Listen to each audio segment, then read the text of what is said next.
Hello, my crafty friend. It's Tranae here, and I am doing something a little different today. Today I am showing a mini album that I made with pictures from my wedding. And this year made 8 years that my husband and I have been married, and for 8 years I've been saying that I was gonna make us an album with our pictures, like a scrapbook album. We have one that was made, by a photographer, but I wanted something more personalized. And for 8 years I had not actually did that. And so this year, before our anniversary, I made the goal that I'm gonna have this album done. Like, I was not gonna let another year go by. So I did it, and I wanted to show it to you guys. But in keeping with my channel, I wanted it to have a story to it. So I came up with the idea that for each page spread that you see, I'm gonna tell a different story or a different lesson I have learned from being married for 8 years. And I hope you like it. So we'll jump right into it.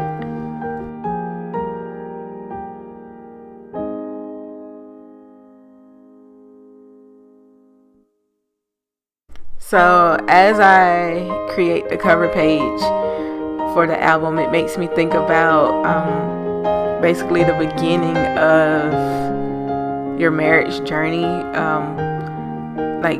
Everybody's marriage is different, but ours started with an engagement, and we actually had a wedding. So we had this time where we were planning a wedding, and during that time you have like these high hopes and these great expectations, and you have all these ideas about how marriage is gonna be, and it's not like that at all. I mean, you very soon realize that there are no hard rules, because everyone is different. What works for some people is not gonna work for you, and you really have to come together and find out or figure out what's right and wrong for the two of you. And that's what we had to do.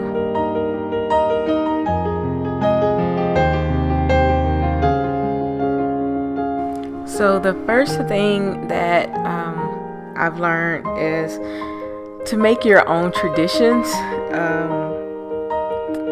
based on what's best for you. You'll see that in this picture, the first picture of us is of us jumping the broom, and that wasn't a tradition that came from my family. That actually came from Chris' family. And I remember when his grandmother was like, I want to make y'all a broom for y'all to jump the broom at your wedding. And I was thinking to myself, like, what? I was really thinking like, okay, because I'm from the South, and you just respect your elders. And it was like, okay, if she want to make a broom for us to jump, she can make it. And I ain't gonna lie, I was kind of like, why are we jumping this broom? But after the wedding, I did a lot of research I started doing more research about like African American or Black American traditions. And during the time of slavery, Black people could not get married legally. So they had the tradition of jumping the broom to as a way for them to marry. That signified that you were married to someone. And looking back now, I am so glad that she had that foresight for us to suggest us to do the jumping of the broom at our wedding. And when I look at that picture, it really makes me happy to have a connection with something that my ancestors had to do. We live in a time now where anyone can get married. Most people can get married if they want to. You can marry someone of a different race. You can marry someone of the same sex. you still can't marry more than one person, but I got a feeling that they're gonna change that soon. But that was during a time long ago, well, not too long ago, that people who looked like us were not able to get married. So I like that we did that tradition. Okay, so now we'll jump into a tradition that we did not uphold, and we still don't uphold it, and that's wearing rings.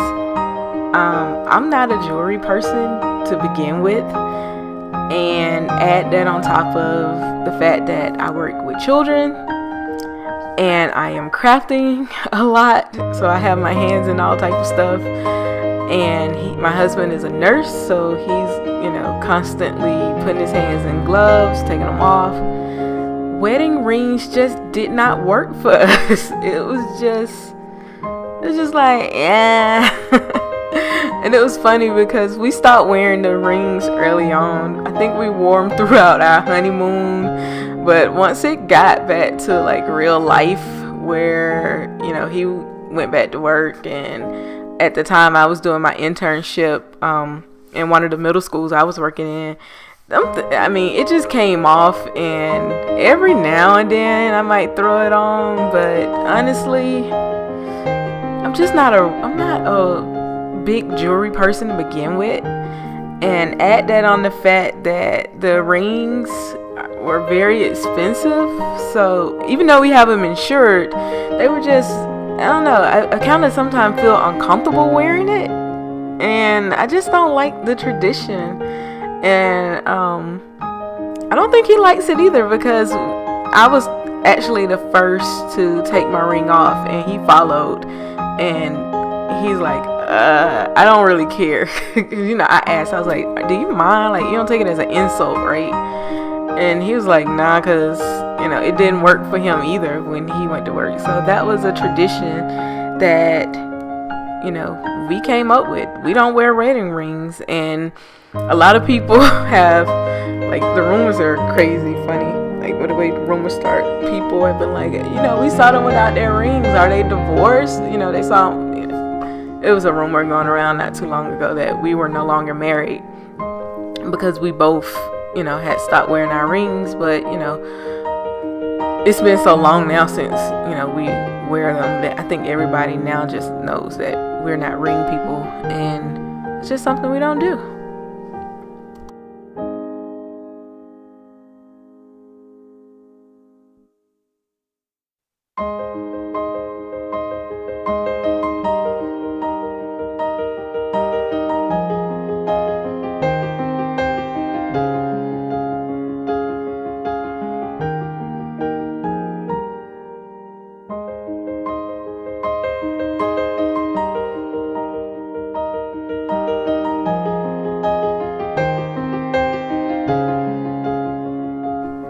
So the second thing I've learned about marriage involves insecurities and fears.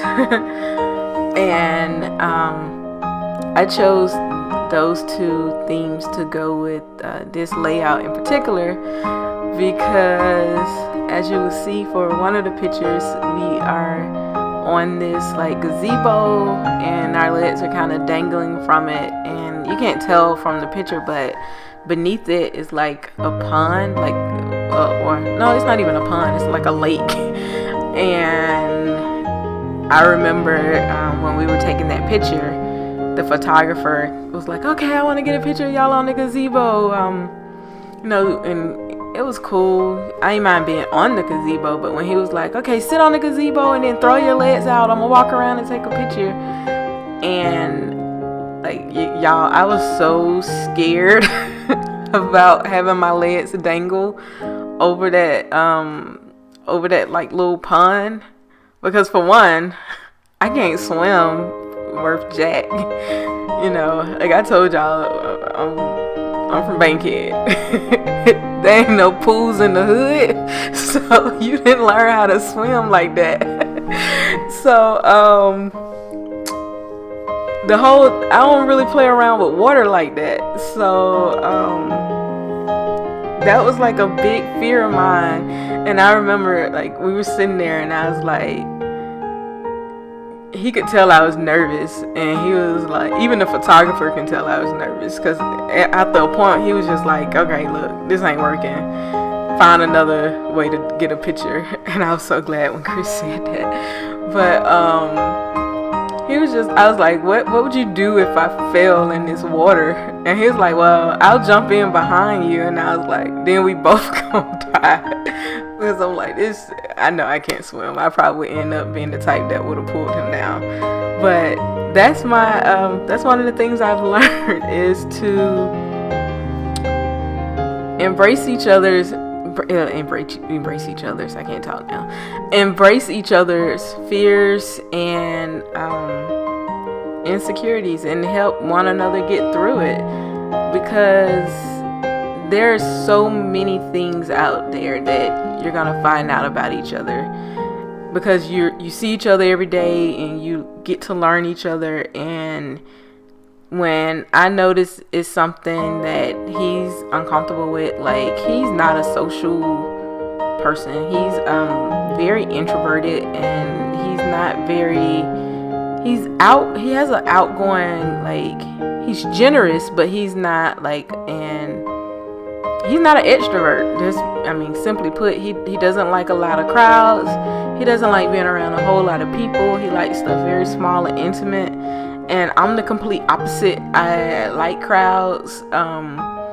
When I want to go somewhere, I prefer like larger settings. To me, it's kind of like that old quote from The Gatsby, like, large parties are more intimate. Like, really small parties, I always feel like everybody's on display. But I kind of like thrive with meeting new people and being sociable, and he doesn't.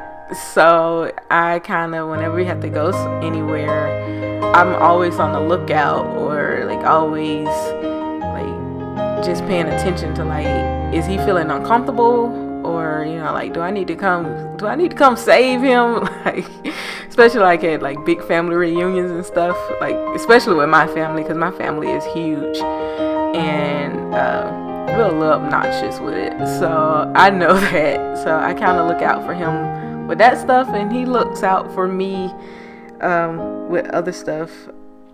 And also, like, with supporting each other, like, he's been, I would say, my number one supporter for going back to school and for becoming Fab. Like, the way he has supported my career, and the blogging thing is crazy. Like, with school, when I was doing my internship, it was like so stressful. He was just like, you know what, you don't have to work and try to go through that at the same time. And I mean, you guys, I've only had to work like part-time because I choose to, because I like having money for crafting. But I haven't had those stressors that a lot of my classmates have. And this isn't like, this is grad school. This isn't like a bunch of people who are still staying with mom and dad. These are grown people. Like, everybody in a dissertation program, or dissertation program, what I'm talking about, everybody in a doctoral program is a grown ass person. And they come with like a lot of other baggage and stressors that they have to deal with. And he has been so supportive in that, and I thank him for that.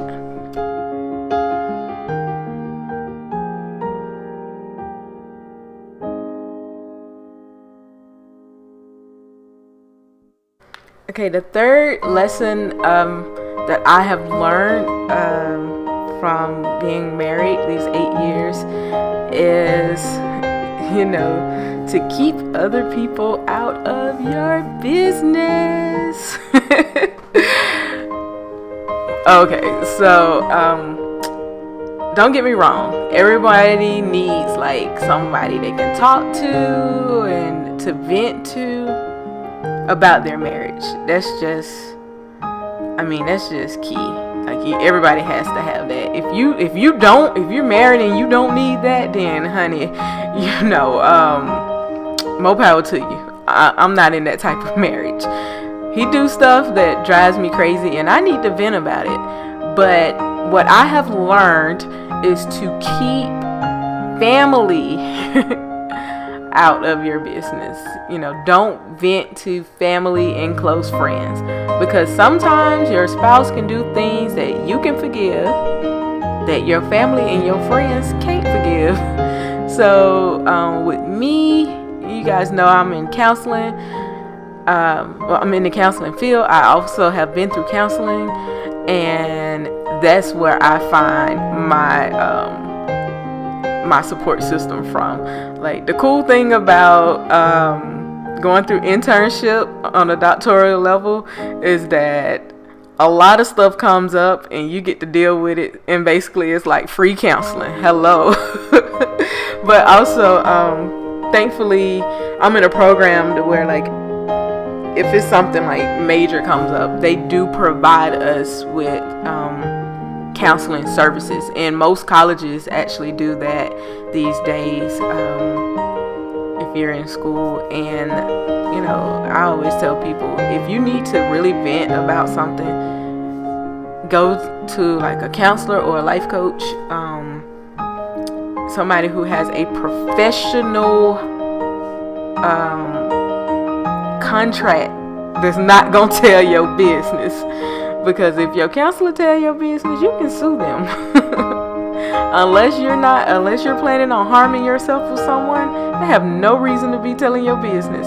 So that's my key takeaway, is to keep family out of your business, out of your personal matters. Now, like, if it's something where I'm complaining about, like, I don't know, Chris didn't move his shoe out the floor and I tripped over it, then yeah, I can complain to my mama about something like that. Or I can complain to my best friend about, this man done turned the air down and I'm hot up in here. That's stuff you can complain about to your family and friends. But when it's like real personal stuff that requires forgiveness and stuff like that, you need to keep them out your business with that. And I know this is probably gonna make my religious people mad at me, but I'm say it anyway. Sometimes you gotta keep your pastor about your business too. I get that a lot of people feel like, okay, I'm having issues with my relationship, I can go to my pastor and he gonna provide me, or she gonna provide me with guidance. Like I said, get yourself a counselor that is not connected or affiliated with you outside of that counseling therapeutic relationship. Because the thing is, pastors, I have seen it happen. You will tell them what's going on, and next thing you know, your business will be their next sermon, and you will be sitting in that pool. Well, you'll be sitting in the congregation, they'll be in the pulpit telling your business, and they may not put your name to it, but people can figure stuff out. And so that's why I'm like, when it comes to me and Chris, our business is not everybody else's business, and I'm keeping it, what goes on between me and him is our stuff, and I don't put it out there heavily, like, the issues that we go through, because people will try to come back and use that against you, or like I said, your family and friends, they hold on to stuff forever. So that's the lesson I have. That's one of the lessons I have learned in marriage.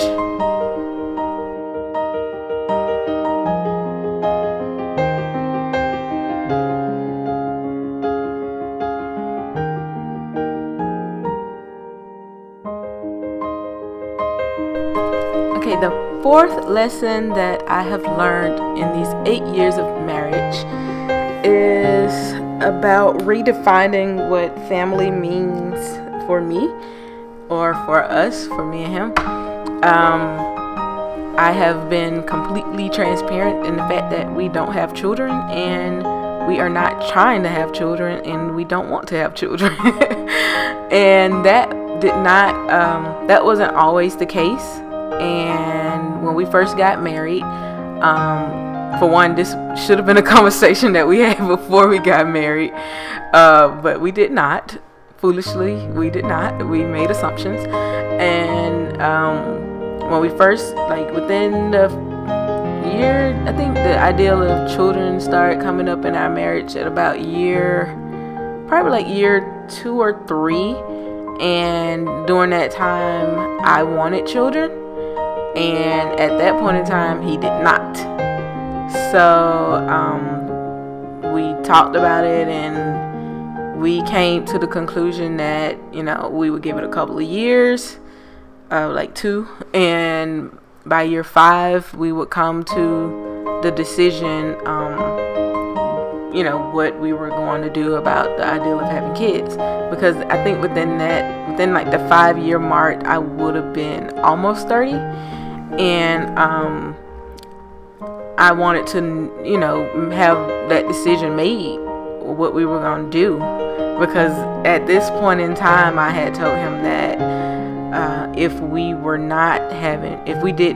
he still didn't want kids by then, that, it would be the end of it. We would go our separate ways.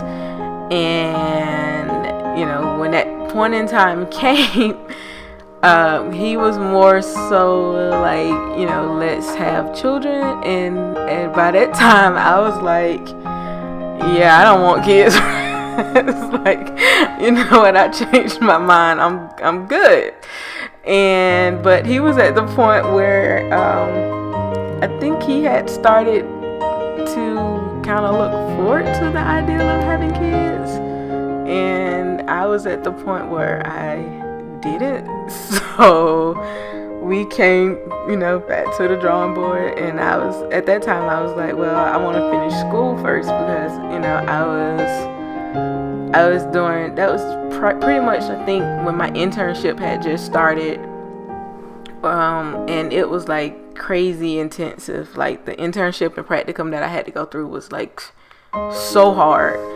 So it was like I was barely making it through this, and you talking about some kids, boy, if you don't get out my face. But now we are kind of in that place where neither one of us want children, and I think that's pretty much where I'm hoping we stay. Well, I am 32, so if we can keep to that for like another 7-8 years, we should be in the clear, right? So that's my main lesson, is basically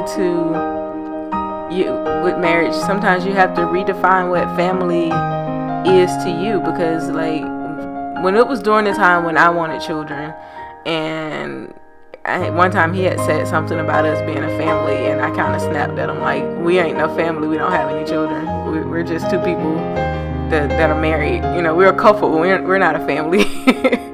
And when I said that, I could tell like that hurt his feelings, because to him I am his family, and it took me to get to that place where I had to kind of come back to the I had to really look inside myself and figure out, if we didn't have children, would I still see him as my family? Could I still see him as my family? And would I still want to be with him in the, throughout this marriage? And as you can see, we're still married. So I came to that conclusion of redefining what family means to me. Like, to me, I see him and our little dog Chloe as my family, as our family unit. To me, we are a unit, and like they are extremely important to me, both of them, and I am fiercely protective of both of them.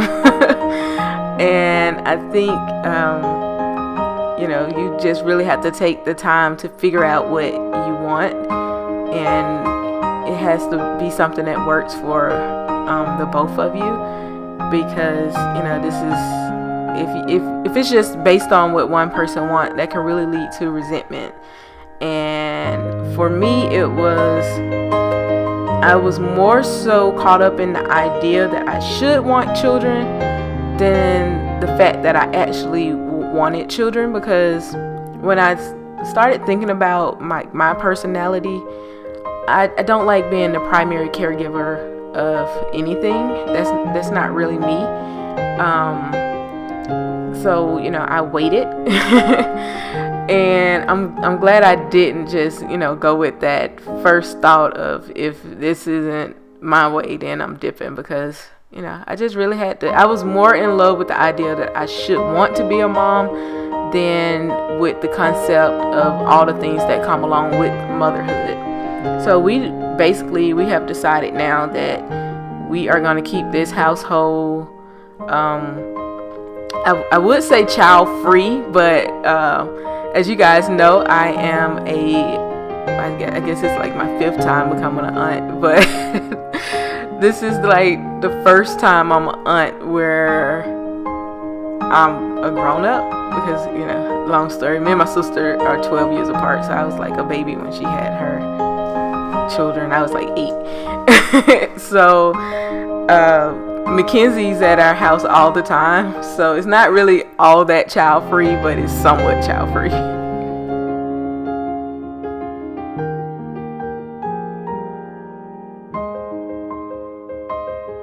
Alright guys, be sure to click the picture above or either down in the comment section so that you can check out part 2 of the wedding album and hear my 4 other lessons that I have learned in these 8 years of marriage. So see you there. Bye.